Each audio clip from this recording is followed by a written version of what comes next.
Alrighty, I'm going to show you a really quick tutorial today on how I stitch these bows in. You'll see the example project that I did on my daughter's little dress, so I'm just going to show you on a hoop so you can really get a good idea of how to get these stitches in. These come in my Festive Trim Stick and Stitch pack, which you can buy the physical stickers. If you do, it comes with 4, just like this. Or you can get the PDF version, which you download at home and print onto your own stabilizer paper. And I'll link both options in the video description here for you. So I'm going to go ahead and peel this off and place it onto my hoop here.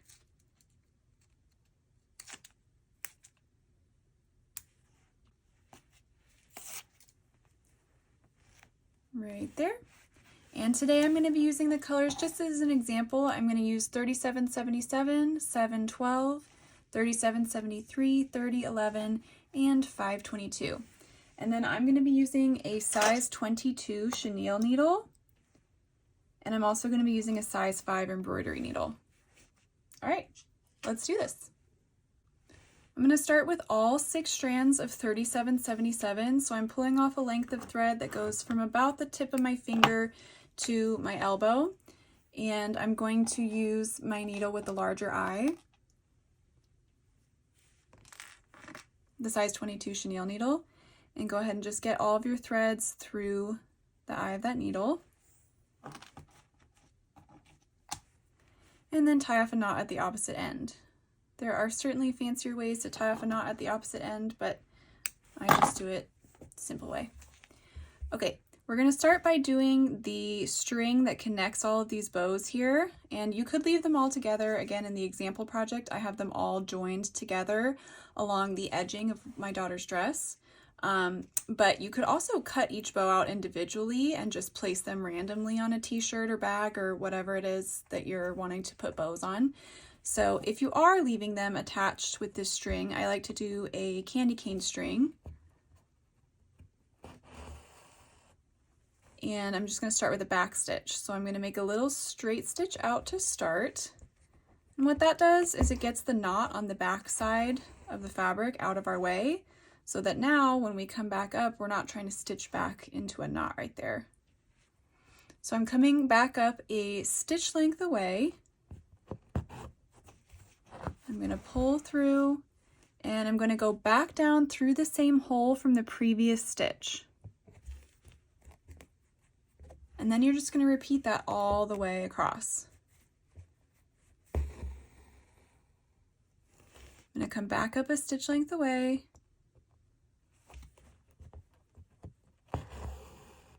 And then I'm going to put my needle back down at the end of the previous stitch through the same hole from where the previous stitch ended.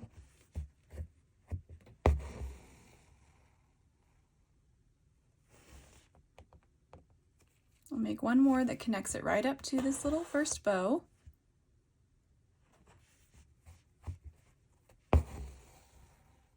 And then I'll go over here and I'll begin again.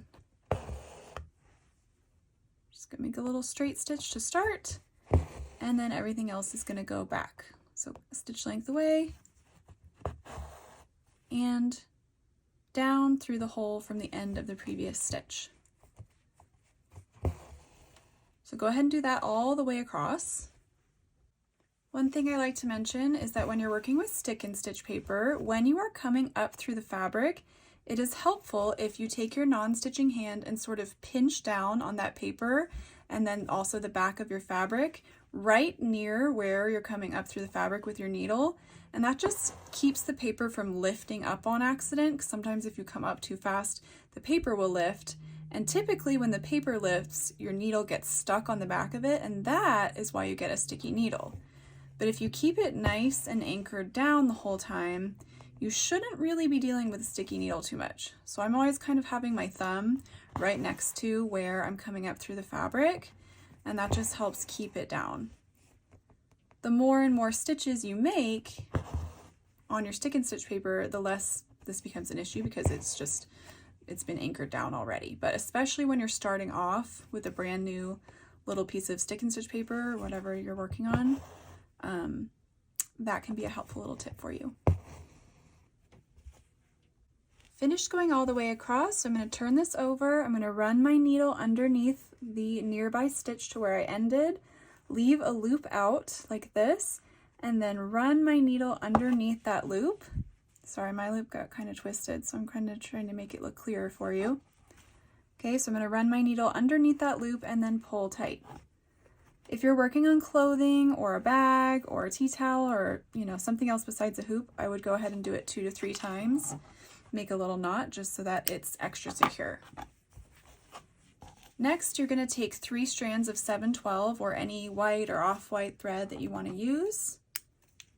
And when I say 3 strands, that means you're going to separate them out. So there's 6 total strands in embroidery floss, and you want to get 3 of them. So here I have 3 and 3, and I'm just going to slide my finger down the middle until I can separate those completely. And I'm going to get the 3 strands through the eye of my size 5 needle, which is a little bit of a smaller eye.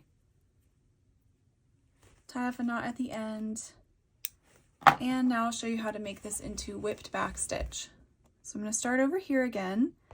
Come up at the end of this line. Just be careful because your knot's back there somewhere, so just make sure you kind of play around until your needle's not coming up through the knot. And then you're going to choose a side. You can either start from the top every time or from the bottom every time. And you're going to push your needle underneath that first stitch. And I like to, again, take my non-stitching hand and push up underneath the fabric with my finger, right where I'm trying to push my needle so that it has something to sort of angle itself up against, and then pull out towards the direction of the line that we're stitching. Then you're going to come back to the same side you started on and push your needle underneath the next stitch and pull out. Come back to the same side you started on, push your needle underneath the next stitch and pull through. Come back to the same side, push it under the next stitch, pull through, and now we have a little gap, so I'll go ahead and make a down stitch. And then start again with this next little section of my back stitch. It does not matter if you start on the top or the bottom, but you do want to be consistent as you work your way across your line by always coming back and starting at the same side every time. Hopefully that makes sense. It's really fun once you get going. Make a down stitch, come back up at the end of this line, and I'm going to go all the way until here and then go until here, make a down stitch, and then tie off my knot again, and I'll show you how to stitch in the bows.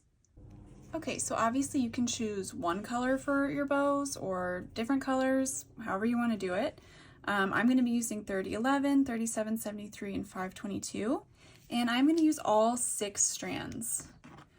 Typically, if you're going to be working on, a piece of clothing or a bag or the edge of a tea towel, you want them to, kind of stand out. So 6 strands would be an appropriate amount of strands in this case, I think. But you could also use 3 or 4 strands if you wanted your bows to be a little bit more delicate. And we're going to keep this really simple, just more backstitch, which is what we started with the red. I like to just start down here, make my little straight stitch out, and then continue with backstitch. I'm always going to be coming up a stitch length away and going down through the hole from the end of the previous stitch. The only thing I really want to mention to you here is we've got some tight curves when we get to the bow part of the bows. So you just want to keep your stitch lengths nice and short so that you can work around those curves. So I'll come up to the middle here,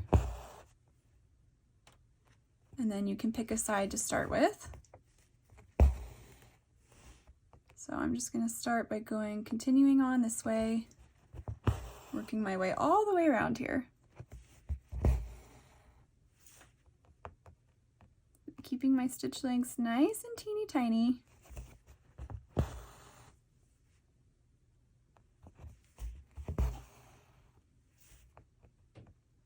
especially as I get to the tight curve right here.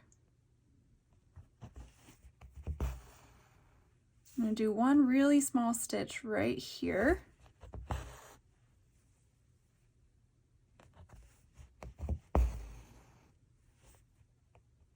And then I'll finish over on this side.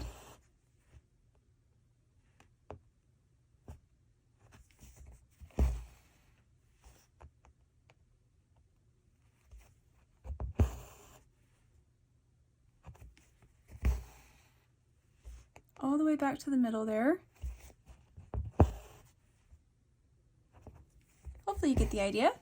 Then you would just go ahead and continue by repeating that over here, finishing off your other ribbon, and then tie off a knot.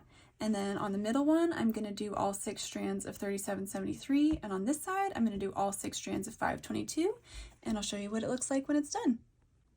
Alright, so I have all my little bows stitched in, and now all I would need to do is get rid of the stabilizer paper, which you can do by just running it under warm hot water in your sink, and wait until you see all the paper dissolve.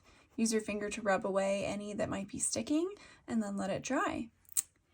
And here is an example. This is a little dress that I did for my daughter.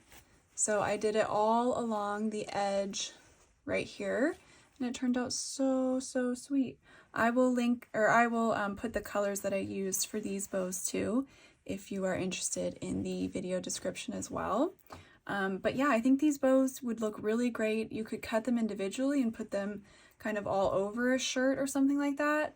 They would look great along the edges of shirts, tea towels, tote bags, table runners, napkins, placemats, all sorts of options that you could use these sweet little bows for. So please let me know if you do have any questions in the comment section, and like and subscribe to my channel to get lots more ideas and inspiration. Thanks for being here.